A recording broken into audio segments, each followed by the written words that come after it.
بسم اللہ الرحمن الرحیم، السلام علیکم ورحمۃ اللہ وبرکاتہ۔ جی ناظرین و سامعین، قلب مومن کا ذکر کر رہے تھے، جہاں پر زندگی کی اس تیز دوڑ میں آپ سے درخواست ہے کہ اگر آپ نے ہمارا یہ یوٹیوب چینل کو سبسکرائب نہیں کیا تو کائنڈلی جلدی سے سبسکرائب کر دیں، اور ساتھ میں گھنٹی کے بیل کو دبا کر نوٹیفیکیشن کو بھی حال کر دیں، تاکہ اس سے ہماری ہر موٹیویشنل اور ایموشنل اور حقیقت پر مبنی کہانی، ناول اور سچی داستان آپ تک پہنچتی رہے۔ آپ سے درخواست ہے اس کے علاوہ یہ ویڈیو کو مکمل واچ کیجیے گا، دیکھیے گا، ادروائز آپ کو سمجھ نہیں آئے گی کہ کون سا بیان اور کون سی سٹوری کیسے چل رہی ہے۔ کہانی سٹارٹ کرتے ہیں جی۔ قلب مومن۔ زندگی کی اس تیز دوڑ میں بہت سے مقام آتے ہیں جہاں سے انسان کو گزرنا پڑتا ہے۔ اب یہ داستان کہانی ایک ایسی موڑ پر آ کر رک چکی ہے جہاں پر ہر طرف سوالیہ نشان ہیں۔ اس میں ایسا کیا ہے جو یہ اس بات کو لے کر گھوم رہی ہے؟ ایک طرف مومن کی مومل سے محبت ہے، اور دوسری طرف مومل کی منگنی ہے، لیکن اس بات کا ذکر نہ تو اس نے کبھی مومن کے ساتھ کیا، کیونکہ وہ جانتی تھی کہ اگر میں اپنی شادی کا یا اپنی منگنی کی بات مومن سے کرتی تو وہ اس کی مالی امداد اور اس کا کام میں اس کی ہیلپ نہ کرتا، پڑھائی میں۔ لہٰذا اس نے وہ بات اپنے دل میں دبا کر رکھی تاکہ مومن اس کی مدد کرتا رہے۔ یوں تو وہ مومن کو دھوکے میں رکھا ہوا تھا، لیکن وہ بیچاری بے بس تھی۔ اس کے جہاں پر منگنی ہوئی، اس شخص کا نام ظفر تھا۔ وہ ایک عیاش اور پرست انسان تھا، ایک نمبر کا گنڈا موالی تھا۔ وہ زمینوں پر قبضہ، پراپرٹی ڈیلر، اور اس سے بڑے بڑے قبضے اور بڑے بڑے کام کرواتا۔ وہ ایک گینگ کا سربراہ تھا جس کا نام ظفر تھا۔ ظفر ایک بڑے بڑے بال، بڑے بڑے مونچھیں اور ایک تگڑا سا جسم تھا، اور زبردستی اس نے مومل کے ساتھ منگنی کر لی، جو کہ اس کے گھر والوں کی مرضی کے مطابق تھی۔ اگر وہ نہ کرتی تو وہ ظفر اس کے ماں باپ کو مار دیتا، کیونکہ وہ ایک بہت بڑا گنڈا تھا جسے کسی کے ماں باپ کی، کسی کی عزت کی پرواہ نہیں تھی۔ اب بہت سے سوالی نشان یہ ہوتے ہیں کہ کیا مومن کو اس کی محبت مل پائے گی؟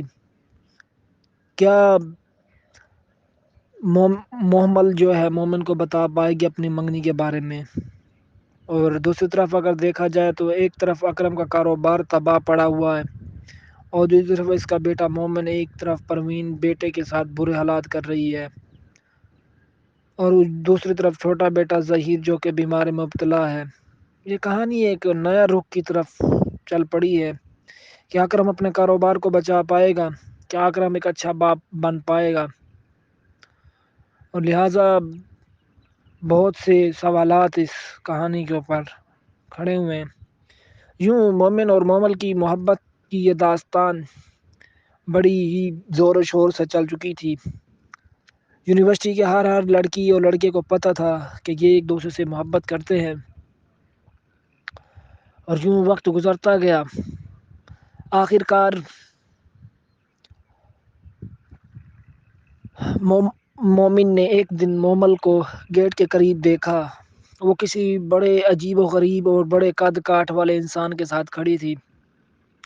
جی دوستو بھائیو، میں ذکر کر چکا ہوں، بڑے قد کاٹ والا اور لمبی سی داڑھی اور مونچھوں والا وہ کوئی اور نہیں تھا بلکہ اس کا منگیتر ظفر تھا۔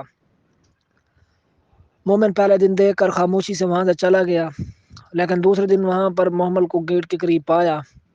وہاں پر موجود وہ شخص ظفر سے ملنے آتا تھا۔ لہٰذا مومن کو یہ دیکھ کر بات برداشت نہ ہوئی اور دل برداشتہ ہو کر وہ وہاں گیٹ کے پاس پہنچ گیا۔ وہاں جاتے ہی اس نے پوچھا کہ یہ کون سا شخص ہے جو بار بار تم سے ملنے آتا ہے؟ آج تک تو کبھی تم نے اس کے بارے میں مجھے ذکر نہیں کیا تھا مومل۔ مومل خاموش ہو گئی اور اب اس کے پاس کوئی اور حل نہیں تھا، وہ کیا کہتی۔ لہٰذا ظفر بول پڑا کہ تم کون ہو میاں اور یہاں تمہارا کیا کام ہے اس سے؟ تو بدلے میں مومن نے بھی جواب دیا کہ تم کون ہو اور تم کیا چاہتے ہو اس سے؟ تو اس نے بڑے غصے اور لہجے والے الفاظ میں جواب دیا، میں اس کا ہونے والا شوہر ہوں، میں اس کا منگیتر ہوں۔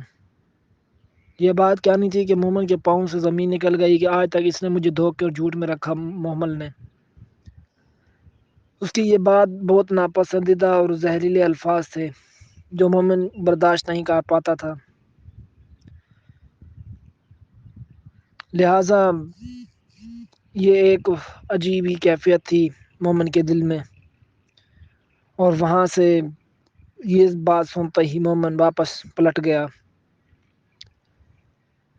وہ اس ٹائم یونیورسٹی کے آخری ڈیز چل رہے تھے، مومن لہٰذا یونیورسٹی میں نہ آتا، لیکن مومن اس کا انتظار کرتے اس سے معافی مانگنے کے لیے، اور مومن نے یہاں تک بھی نوبت نہ دی کہ وہ اس سے معافی مانگ سکے۔